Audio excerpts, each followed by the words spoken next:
brava signora, brava! Brava signora! Ma che ride? E chi ride tu? Non stiamo ridendo. Non state ridendo, siete tre il ballo, state facendo l'inferno. Sì, anche uno. Sì, l'hai portato mai tuo figlio siamo qua? le mamme. L'hai portato mai il tuo figlio qua? Tante iniziative del comune però cozzano con le esigenze dei genitori. Non possiamo parlare, a me farebbe piacere tantissimo che gli asili nido potessero accettare bambini disabili. Oggi gli asili nido comunali non sono in grado di niente. Dopo che mi viene a me le belle arti, tanto di cappello, non è che sto dicendo, però attenzione, un bambino da 3 mesi a 3 anni, che cosa gli volete insegnare? Quello che già le maestre fanno, cosa cambia?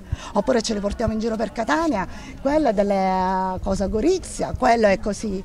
Non possono insegnare più di tanto ai bambini. Io preferirei, sincera, ma la dico sincera, ci sono persone che ne hanno nelle materne, negli elementari, hanno bisogno di queste persone.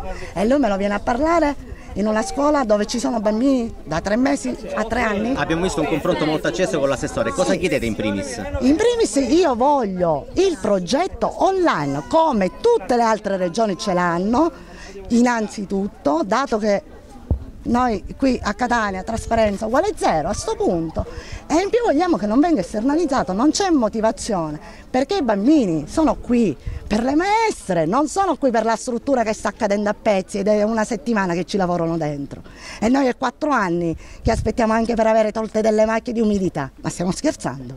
Perché viene il sindaco? Perché viene il sindaco? Perché vengono gli altri esterni? Per questo si fanno i lavori. Guardatelo voi stessi, con i vostri occhi, quello che era fuori era dentro. Noi veniamo qui per le maestre e se le maestre non ci sono neanche i bambini. E per l'orario che farà lui dalle 7:30 alle 14, che pensava che noi non sapessimo niente, sta sbagliando. Ha sbagliato asilo, ha sbagliato tutto, perché se crollano gli asili, crolla non solo questo, crollano di conseguenza tutti. È normale, perché non c'è fiducia, non c'è niente. Grazie. Molti servizi non sarà mai